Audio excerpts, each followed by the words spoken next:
What's up guys, this is Saving here, and I'm bringing you a first look at Warhammer and Times Vermintide.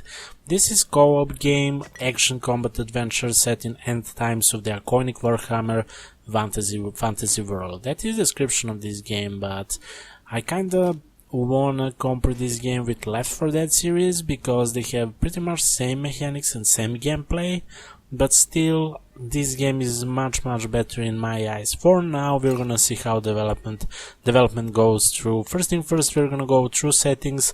Although we do have classes here, we do have Witch Hunter, Way Watcher, Dwarf Ranger, a Bright Wizard and Empire Soldier. All of those have different melee weapons and different rage weapons, which we're gonna talk about later. But as I said, we're gonna go through settings first. We have some solid, pretty much normal gameplay settings here. You have max upload speed as well, which is kinda useful in some situations. You do have vertical sync, you can have frame rate, resolution. In graphic settings you have pretty much all settings which you need, pretty detailed, so you can really customize a lot of those things. You do have a VoIP in this game, which is really cool and kinda required sometimes.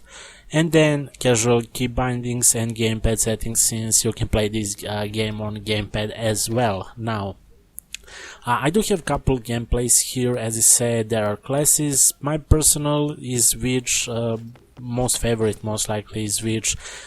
Every game you start here in this room, you do have inventory, you do have like your stash for refilling your ammo, and then the most interesting part in this game is basically looting and kinda leveling up. You can forge your weapons and items as well as you can gamble and try to create something pretty much random, but something better.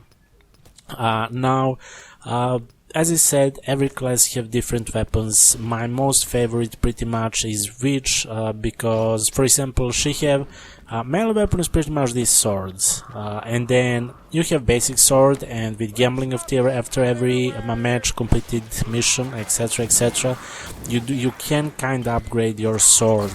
And currently I am equipping this kind of fire sword, which is really cool. But at the same time you do have your ranged weapon, which is something like Witch Staff. Basically you can spam fire bombs and fire projectiles. You don't have like ammo, but you need to be careful, because if you use too many of those you can actually set yourself on fire and you're gonna lose your health. So while Witch have that, for example, there is a ranger which have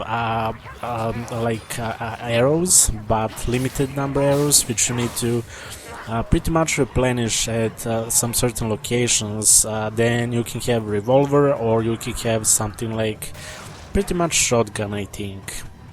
But since this is placed like something like in medieval time, pretty much if you compare this to the new games, then you're pretty much limited to those kind of weapons. You're not gonna see some sick rifles and those kind of stuff, for now at least.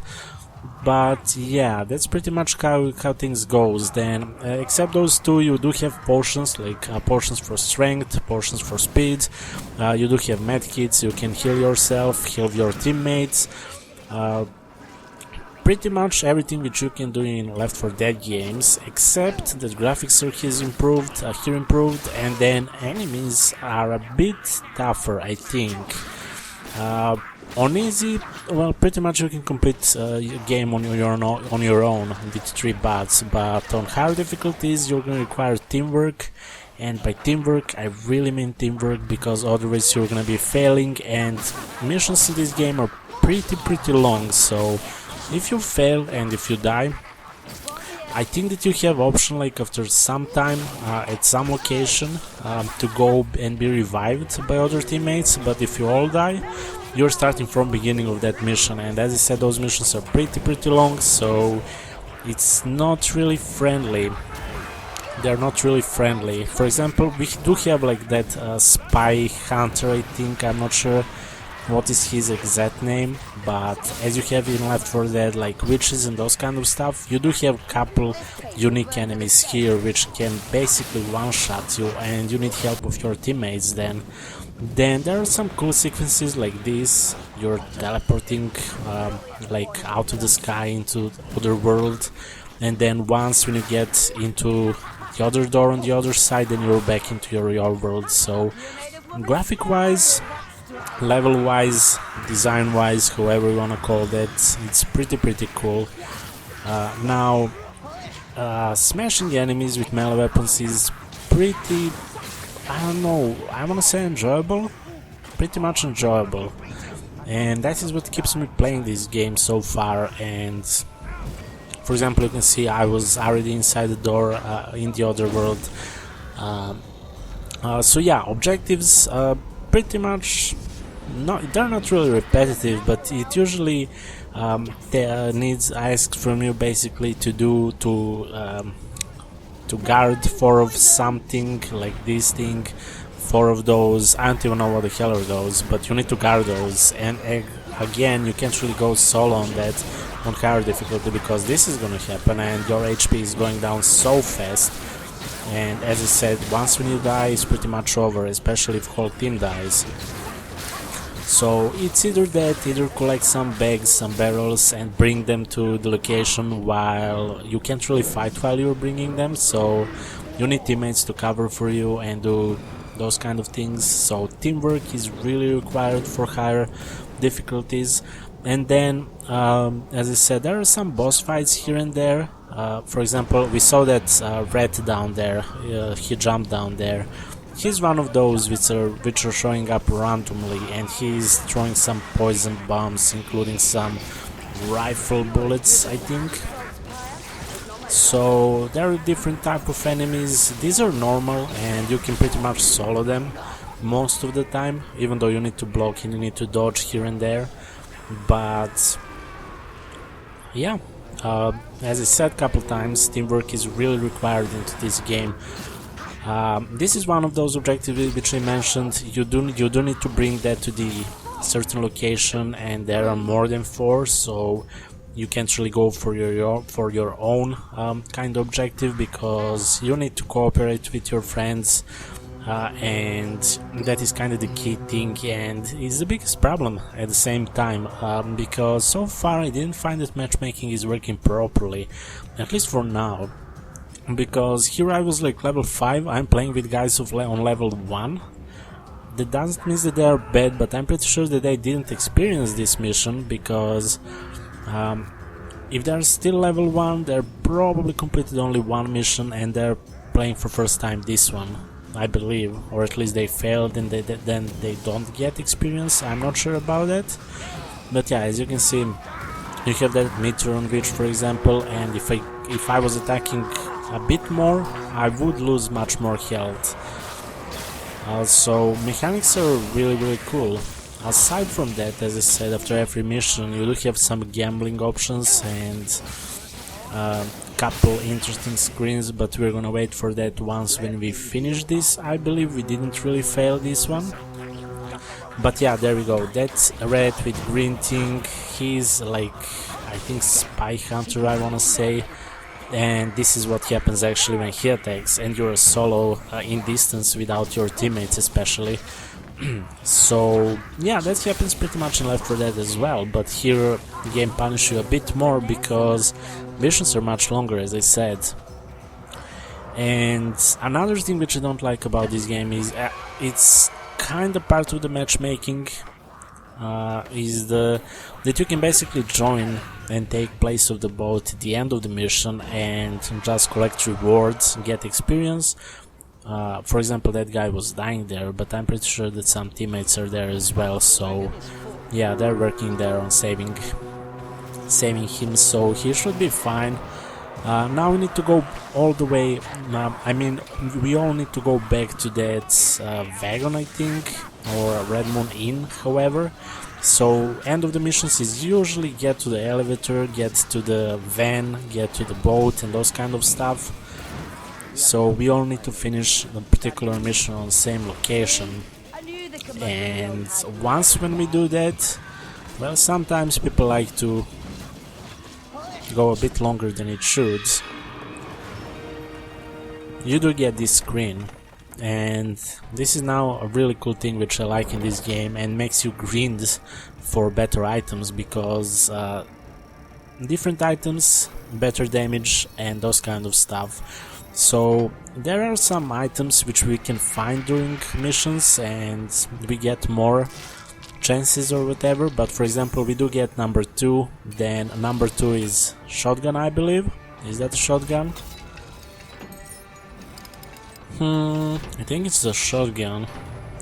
Yeah, it's a shotgun, and for example it's not colored, because higher number mean higher chance of getting something like legendary item, I believe. I'm still not sure into those exact names, but basically after every mission you get a chance to get and gamble for those missions. You don't really lose anything, but you can gain a lot, and this is pretty much what happens when your team isn't doing properly goals with teamwork.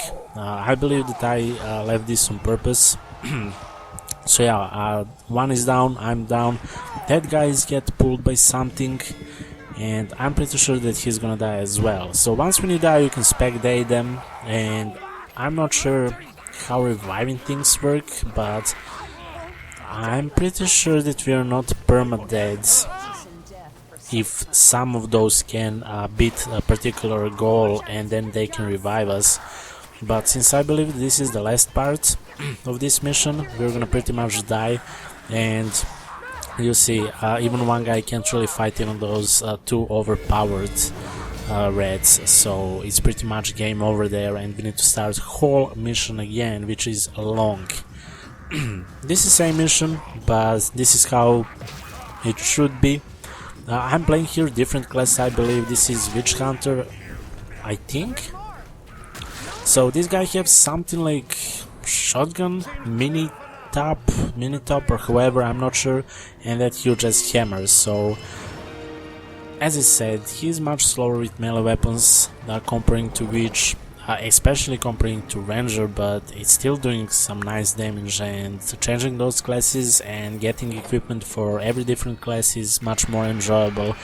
For example, here we're gonna get like number 1 only. Number 1 is crossbow, and you saw that with bigger number you do have green and blue items, which means much better quality and much better damage, because you can compare every basically every equipment with other equipment and see what are improvements. So yeah, that is pretty cool thing, because you can really get overpowered for some missions while sometimes you can't, or you're too weak, for example. And then you do have this kind of enemies, which is pretty cool. And since I believe that we played all first time here, and you see that we have one player which is bot, this is pretty much what happens with those bigger creatures. So one guy is on the ledge, we need to help him, but I doubt that that's gonna happen, and AI is pretty cool sometimes. He was really guarding that guy, and that guy fell down immediately, so he's down. I doubt that I'm gonna be able to help him as well, and we are dead. And I believe this is pretty much again near end of the mission, but that's what happened. Then we have goals something like this, where basically we need to again destroy 4 of those hooks, and then we're gonna remove that gas down there, and we're gonna open door or something to proceed. So that's kind of cool again, but everything comes to teamwork again. We're playing here as dwarf. He have that axe, I believe, and that kind of shotgun. Yeah, it's shotgun, but it's pretty much working solid on distances as well.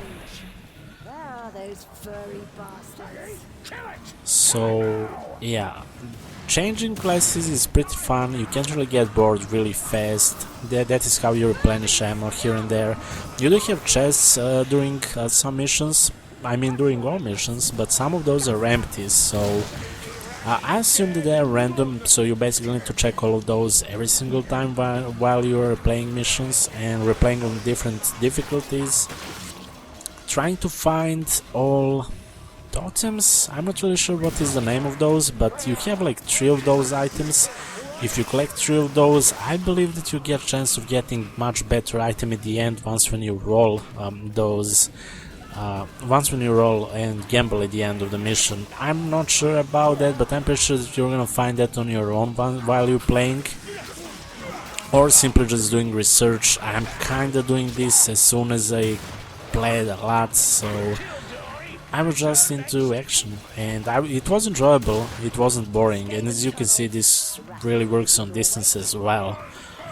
So yeah, my overall conclusion about this game is that it's really fun, definitely worth, I don't know how many bucks is this on Steam, I believe it's like 23 now, until 4th January, and it's gonna be about yeah, it's 28 euros actually on Steam, full price.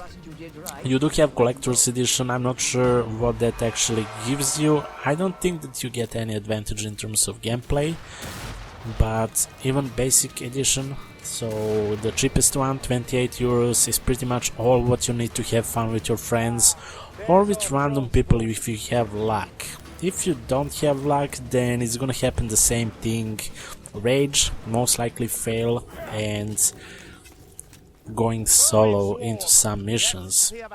For example, this was the mission where I enjoyed playing with these people, because they really played, they really wanted to do teamwork during whole missions. So while those 2 guys were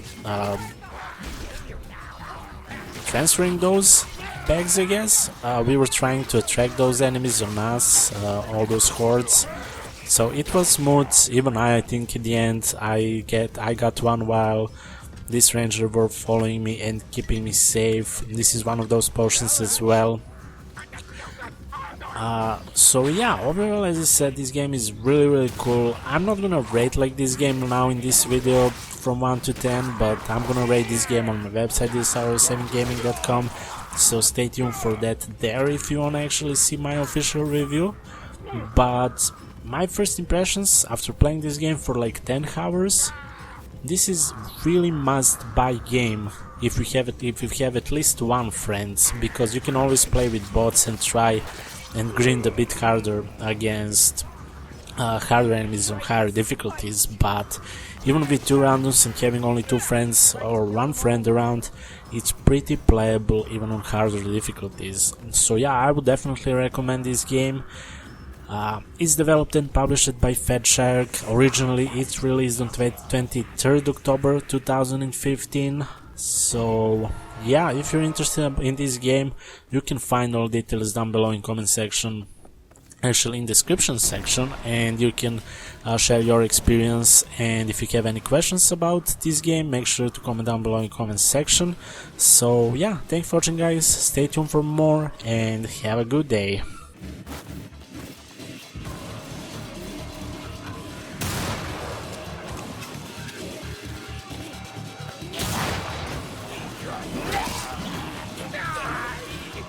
Sigma walks with us. We shall not fail. Shelia will have you here. Here, sir. Must